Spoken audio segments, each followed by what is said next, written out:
Saya kan dulu di situ suka nyari ikan.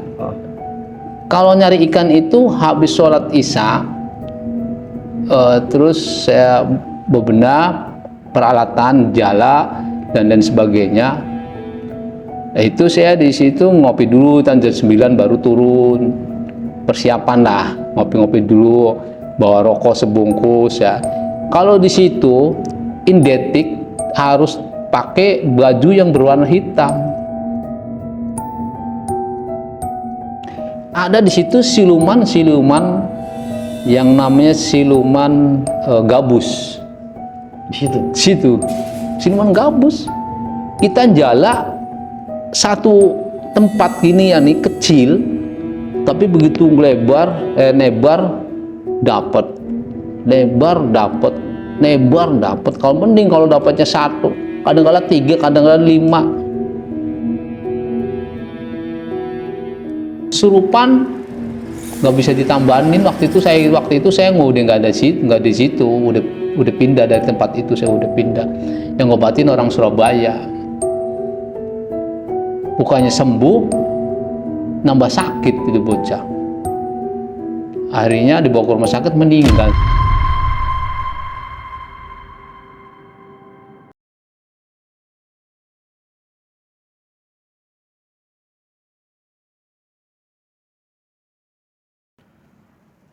Assalamualaikum warahmatullahi wabarakatuh. Balik lagi di Gelap Malam Story dan masih bersama gua Bang Dul.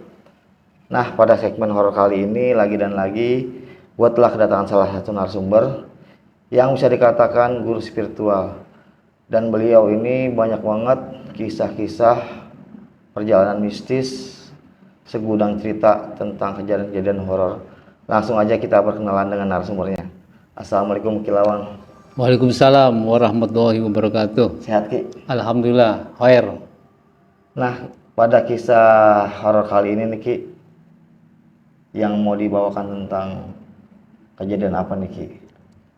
Saya akan bercerita tentang horor yang ada di Setu Tujuh Muara Pondok Penda, Pamulang. Setu Tujuh Muara Pondok Penda. Iya. Itu banyak banget kejadian-kejadian Ki. Pokoknya luar biasa itu mah. Karena apa? Tahun 2001 saya sudah di sana. Dan saya berkecimpung terus di air di danau itu saat saya belum punya suatu pekerjaan kan. Saya tuh jala dari habis isya sampai pagi Di situ. di situ. Oke, nanti skip dulu Ki ya. Iya. Nanti kita lanjut lagi nih Iya. ya. Terima kasih juga nih buat teman-teman semua yang sudah subscribe Gelap Malam Story. Semoga teman-teman semua diberikan kesehatan, rezeki yang berlimpah oleh Allah Subhanahu wa taala. Amin. Nah, buat teman-teman juga nih yang belum subscribe, langsung aja subscribe dan aktifkan lonceng notifikasinya agar teman-teman semua tidak ketinggalan video-video terbaru dari Gelap Malam Story. Tanpa berlama-lama lagi, langsung aja kita masuk ke ceritanya. Tetap di Gelap Malam Story.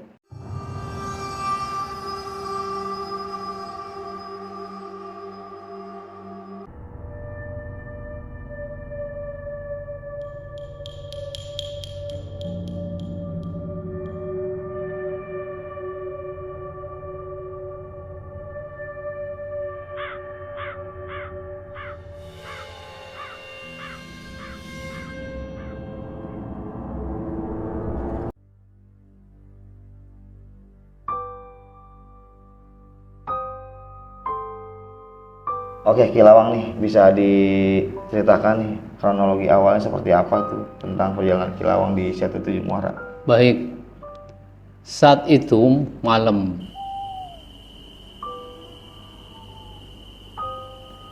Ketika saya disuruh nebang bambu untuk janur pernikahan. Tuh. Keadaan gerimis. Saat itu nggak ada yang berani. Nah, akhirnya nyuruh saya lah.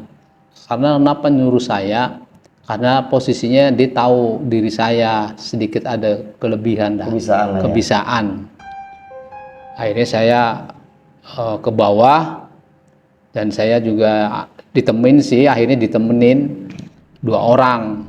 Nah, ke bawah lah, jalan ke bawah itu masih bulakan saat itu, tahun 2001 itu masih bulakan masih. Berarti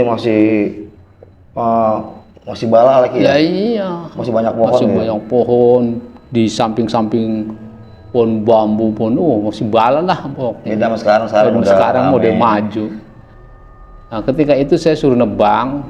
Nah, belum nebang pohon bambu, saya ngeliat ular. Ularnya gedenya segede pohon kelapa, udah gedean lagi itu. Itu melintang di antara pojok sebelah sana yang deket perumahan itu, pohon ansang sampai ke Pamulang Square. Panjang kan?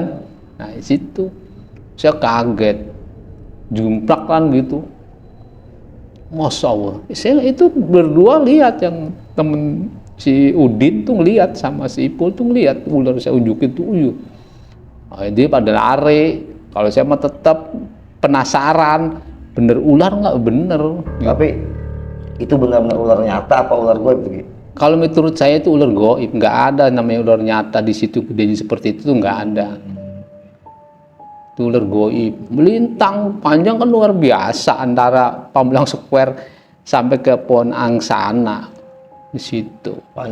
Panjang. Tapi karena kita niatnya menebang bambu, yang penting dia nggak ganggu, cuman menunjukkan aja sih sepertinya, gua ada di sini loh, makhluk seperti ini, gua ada di sini gitu. Itu akhirnya saya udah selesai, mereka pada kabur, saya tetap ngeret-ngeret gitu ke atas. Begitu saya naik ke atas cerita, saya emang nggak cerita, dia berdua yang lihat cerita. Yang teman Kilawang ini? Iya, gitu cerita. Itu keadaan saya tuh lagi banjir, naik tuh airnya. Banjir sampai ke meluber ke daratan gitu, di samping-samping. Seperti itu. Berarti ngeri juga ya? Iya ngeri, zaman dulu mah ngeri. Nah, saya kan dulu di situ suka nyari ikan. Kalau nyari ikan itu habis sholat isya, terus saya bebenah peralatan, jala dan lain sebagainya. Itu saya di situ ngopi dulu, jam 9 baru turun. Persiapan lah, ngopi-ngopi dulu, bawa rokok sebungkus ya. Kalau di situ identik harus pakai baju yang berwarna hitam. Kalau di danau itu? Iya. Harus pakai baju warna hitam? Iya, itu temen. Oh, gitu. Nggak boleh warna. Apalagi kalau warna kuning marah, kesel gitu. Nggak suka nih penghuni. Nggak suka. Warna kuning paling nggak suka tuh dia. Ada kejadiannya warna kuning itu. Gimana gitu? Di saat saya di rumah, diajaklah sama abang ipar, namanya almarhum Bang Yono. Itu bahasanya ngeyel banget, ayo ngejala, ntar bang, saya males bang, saya gitu, alasan saya. Tapi karena dia ngotot, pengen ngejala sama saya, akhirnya bini Wah ini bilang gini, udah dah, ya ajak aja, katanya. Ya udah, akhirnya saya ajak. Pakai getek, Dema di depan, saya di belakang. Nah, begitu baru berapa dayunan ya, ayunan gitu ya, sekitar 5 lah, kan masih di pinggir itu. Dia ngejala, ada yang ngedorong. Geteknya? Iya, dianya ngejebur. Oh, Bang Yono ini dijorongin. Iya, padahal dia suka ngejala, ya kan? Ngejebur. Up.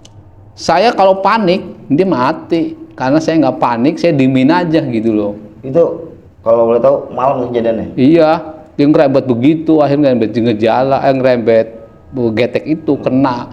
Kalau saya kadang itu panik, lewat tuh dia. Tuh, begitu saya malamnya saya coba, ya nama istilahnya kita semedi gitu kan, di situ harinya kita zikir, pengen tahu kenapa tuh, kok bisa seperti itu. Penghuni situ bilang bahasanya dalam batin ini dia nggak suka dengan warna yang warna kuning. gitu. Oh, soalnya Bang Yono ini pakai baju warna kuning. Iya, Oh, saya persis banget. Oh, bener Bang Yono pakai baju warna kuning. Nah, ketika ada yang meninggal di situ orang Jala juga, itu pakai baju kuning, bocah Benda Baru waktu itu. meninggal di situ itu. Meninggal, padahal dia berdua. Ngejala, lempar jala, jalannya udah ke bawah, dia ngejebur. Kayak ada yang dorong.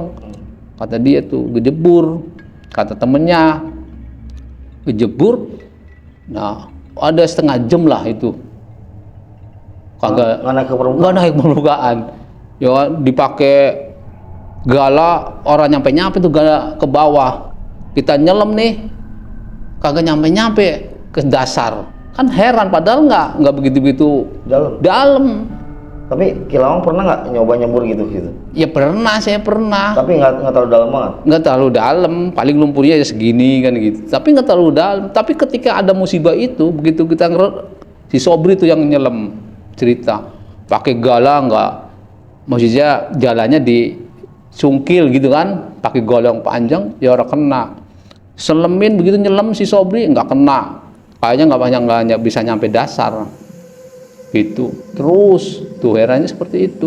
Nah, ketika saya pakai gala, sengaja pakai gala, baru tambang jalannya kena tuh, untungnya bisa lepas dari tangan loh. Tambang itu biasanya kan kalau jala dimasukin gini nih, dia mah lepas. Biar nggak lepas tambangnya. Iya, tapi posisinya itu bocah itu ada di dalam jala. Oh, kayak di jalan. Nah, iya kan bingung nggak? Heran nggak kira-kira? Iya. Kita lempar jalan nih, terang kan jalan turun, dia kejebur. Tapi posisi begitu dia ngejebur, taunya itu ada di dalam jala. Kan ya, kalau dilempar kan pasti kincup kan. Nah, iya kincup. Tapi kenapa begitu tambang diangkat, ditarik, nggak dia main ke jala? Kan bingung kan? Tuh mati. Setengah jam kelamaan. Setengah jam ini. Iya, baru ketemu. Tuh. Memang si Setu dulu benar-benar rawan. Karena pohon kirenya juga udah Banyak ya. balanya udah luar biasa kan. Dulu mah ada kayak pulau di tengah-tengah, sering pindah kemari, geser kemari gitu. Saya ngalamin tuh. Iya. Terus ikannya juga dulu cakep-cakep, gede-gede. Dulu pernah ada yang ngobat pakai obat pasti potas gitu ya. Itu begitu dapat ikan malamnya dikejar-kejar. Siapanya? Sama makhluk itu, bocah Pondok Benda. Yang mortasnya ini dikejar? Iya, dikejar-kejar. Kayak dibawain parang. Itu bocah cerita sendiri. Ya kan? Ceritanya ke gua gitu? Iya. Ke Sobri, dibawa-bawa. Padahal yang saya bawa alam itu yang bawa golok itu makhluk halus perasaan kan. Kalau menurut saya mah bukan seseorang, bukan gitu. Sampai nggak bisa tidur dia kayak orang kesurupan gimana. Perasaannya dibawain golok sama setan sama orang gitu. Ih, serem. Ini kan yang saya dengar juga nih Ki, menurut orang tua yang terdahulu gitu ya. Kenapa itu dinamakan Pondok Benda? Karena itu di situ banyak timbunan benda-benda pusaka gitu. Bener nggak itu? Sebenarnya sih dulu banyak empuh di situ bahasanya. Tukang bikinin golok. Kan dulu ada tinggal satu tuh.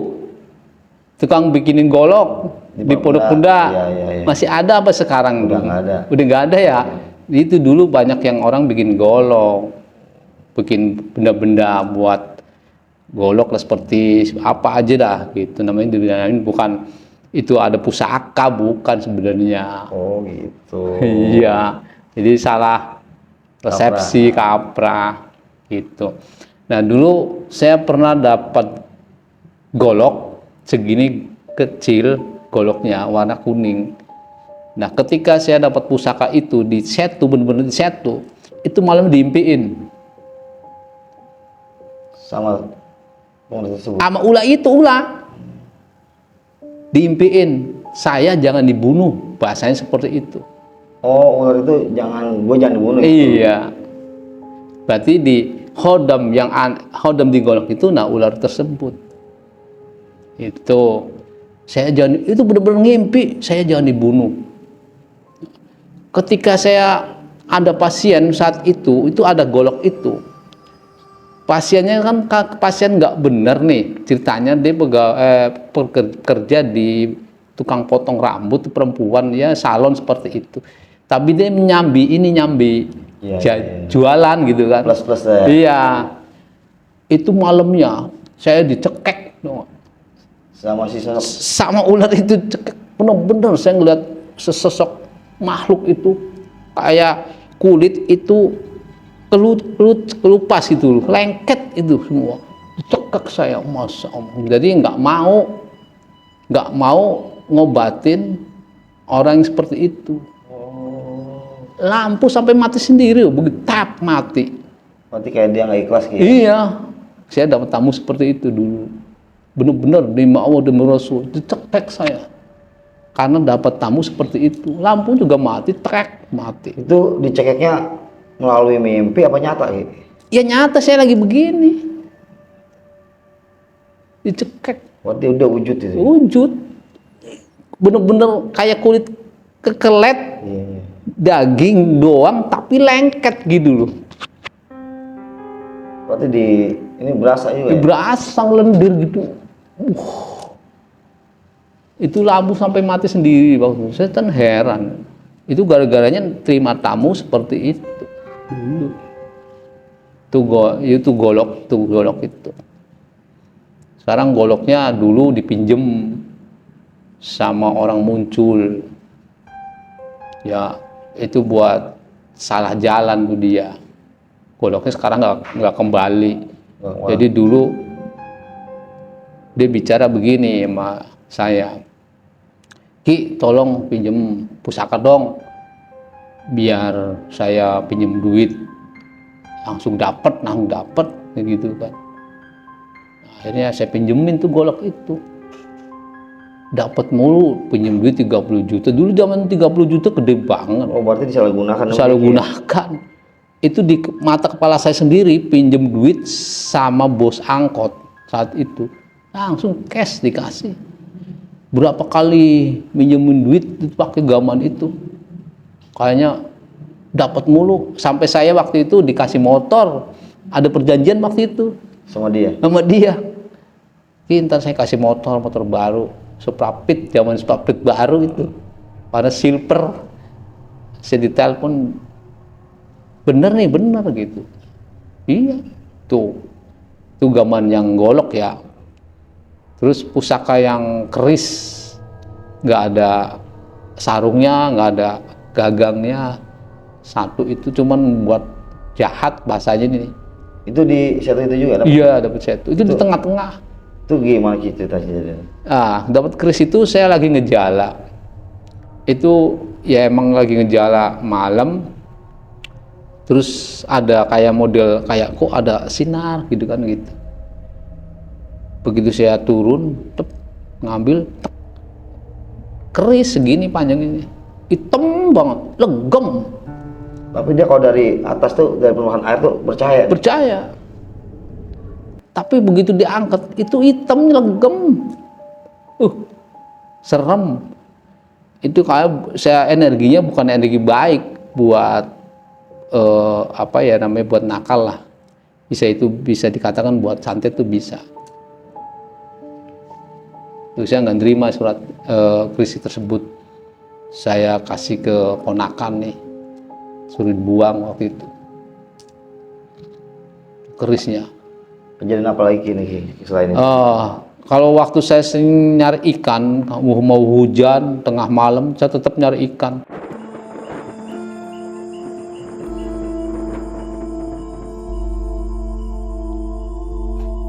Karena saya dulu belum ada pekerjaan yang netep gitu kan dulu, masih serabutan apa gitu kan. Jadi nyarikan ini jadi kerjaan sehari-hari. Iya, buat buat ngisi waktu lah.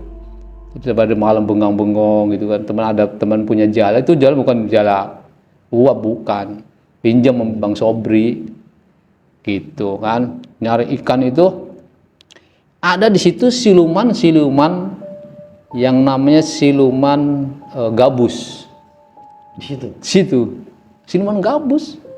Kita jala satu tempat gini ya nih kecil, tapi begitu nebar dapat, nebar dapat, nebar dapat. Kalau mending kalau dapatnya satu, kadang-kadang 3, kadang-kadang 5. Ikan gabus. Sekupekan sih, ubekan itu situ tuh.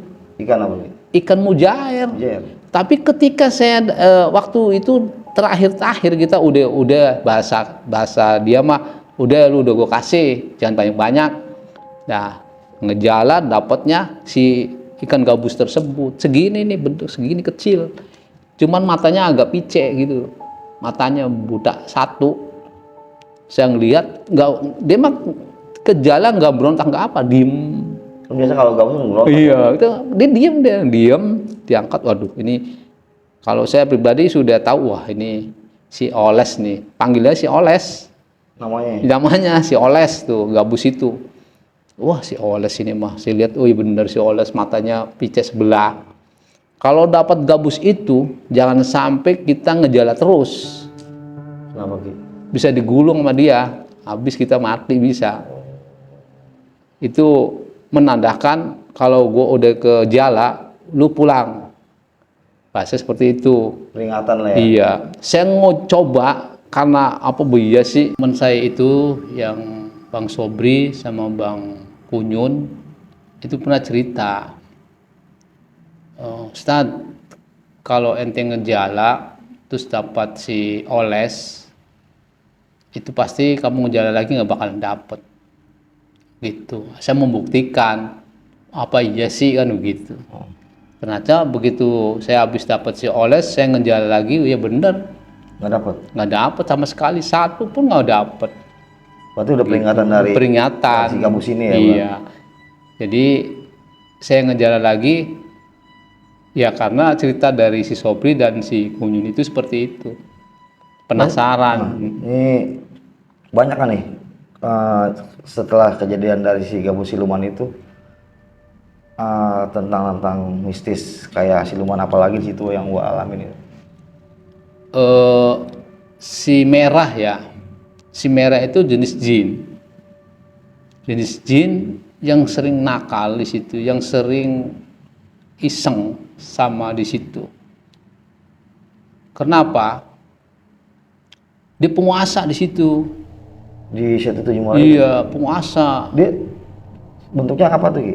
Kuntilanak biasanya. Tapi bisa berubah-ubah, bisa jadi ular. Si merah itu. Ketika Pamulang Square lagi bebenah barang-barangnya yang mau dijual itu, mungkin karyawannya mau rapi-rapi gitu, kesurupan massal. Di situ kesurupan massal yang ngobatin saya waktu itu, dipanggil. Saya dipanggil waktu itu, saya di masjid dari habis duhur sampai sore baru selesai. Karena banyak yang kesurupan massal. Itu ada si merah, si hitam, si putih. Tuh.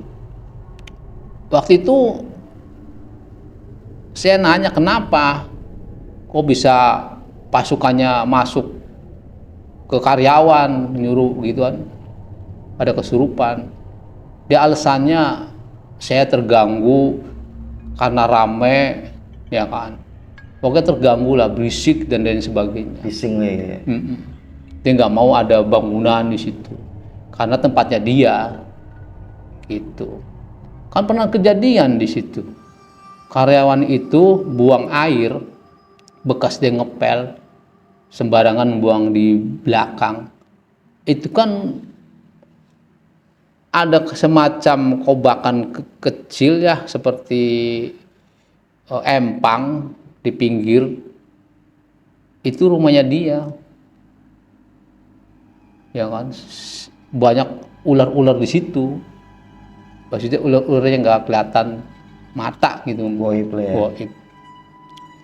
Nah, bocah yang buang itu kesurupan, nggak bisa ditambahin. Waktu itu saya udah nggak di situ, udah pindah dari tempat itu, saya udah pindah.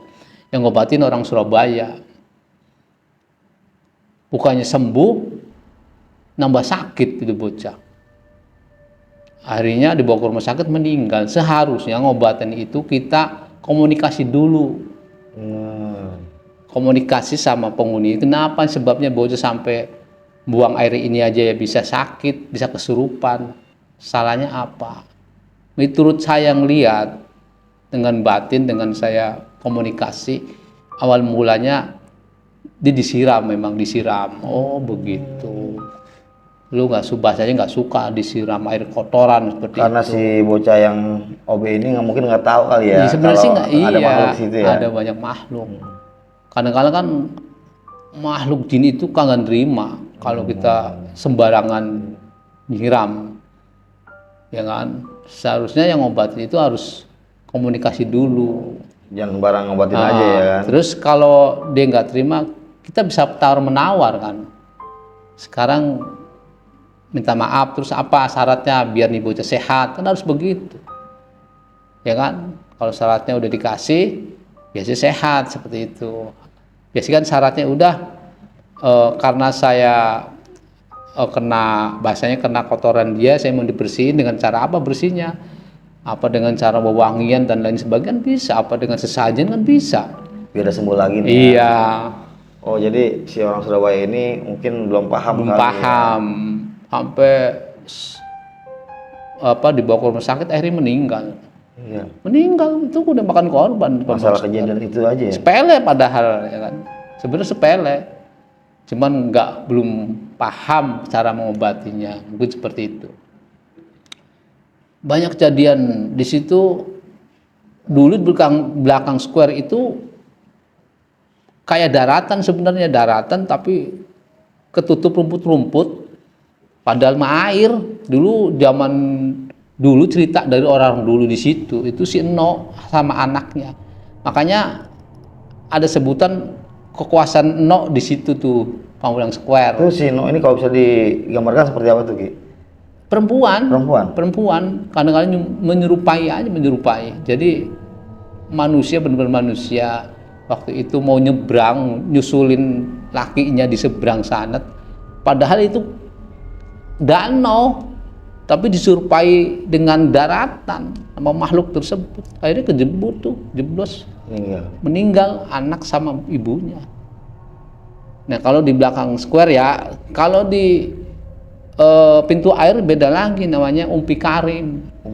Nah itu yang paling tua di situ, Umpi Karim. Berarti sosok nenek-nenek nih.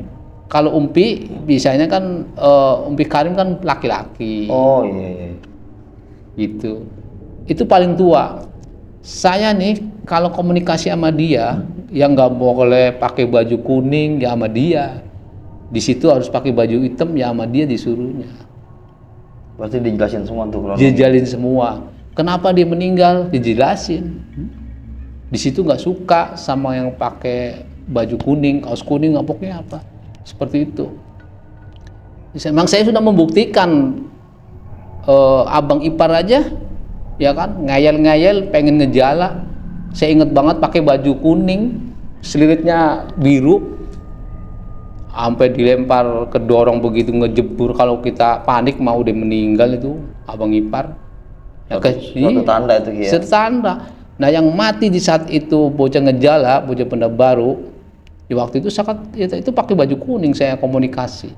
Saya tanya ke Sobri, bener Bi ya, yang meninggal pakai baju kuning, bener. Bener. Berarti kan? Emang nggak suka ya makhluk itu warna baju kuning ya? Iya nggak suka. Kan kalau di pantai selatan kan warna hijau. Ya. Kan? Berarti kalau danau itu baju kuning. Baju kuning. Pokoknya luar biasa lah. Gaib-gaib di situ, makhluk-makhluk gaib di situ. Tapi kadang-kadang saya ada senangnya juga ketika saya dikasih ikan banyak, resep saya. Di situ. Pernah saya jadian waktu itu kan saya mau ngejalan nih malam-malam.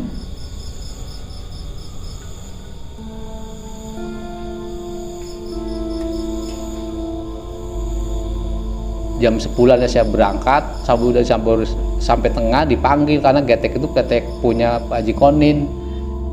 Stan, geteknya mau dipakai. Akhirnya saya balik, nggak jadi ngejala. Saya tanya, Pak Haji sampai jam berapa? Sampai jam 2. Itu saya nungguin sampai jam 2 baru dapat getek pinjaman itu. Akhirnya saya ngejala. Pas dari pojokan Pamulang Square, itu saya ngejala. Masa Allah dikasih ikan. Sekali jala bisa 5, bisa 10.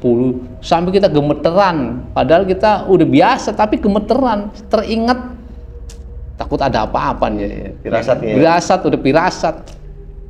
Sampai dapat sekarung itu saya ngejala luar biasa. Kalau logikanya lempar jala, angkat, lempar jala, angkat, mana bisa dapat sebanyak itu? Itu berarti gede-gede kan? Gede-gede.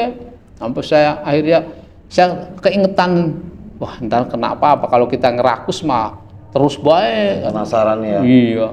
Akhirnya saya cuma sampai ujung sini, sampai ujung sana doang tuh Pamulang Square, balik lagi. Ya begitu saya balik lagi yang ngejalnya nggak dapet, emang dikasihnya di situ. Di wilayah pinggiran itu aja. Pinggiran itu ya serem itu. Ya kuntilanak yang datang dari pohon bambu pojokan sana itu jalan kan. Saya pun ngeliat jelas itu kuntilanak kok. Masa orang jalan di pinggir setu. Waktu itu balak banget, jalannya agak susah. Itu perempuan lagi. Jadi jalan dengan santai gitu. Nggak iya santai. Nggak kayak kesulitan gitu. Nggak kayak orang jalan gitu aja dari gitu. Nggak orang kayak orang kan taklek kan gitu. Dia mah jalan kayak ngambang gitu, jalan terus. Tapi dari lautnya tuh rusak nggak? Enggak, cakep. Cakep. Pakai baju putih semua. Kayak pakai baju ulang tahun. Gaun begitu. Ya. Saya ngempet, saya waktu ngempet di pohon angsana, ngempet.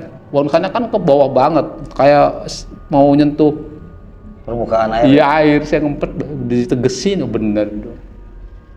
Ya kan akhirnya saya udah nemuin kuntilanak itu, saya mau gejala, akhirnya nggak jadi, pulang ngapain? Udah nemuin gitu, mau pasti apesnya.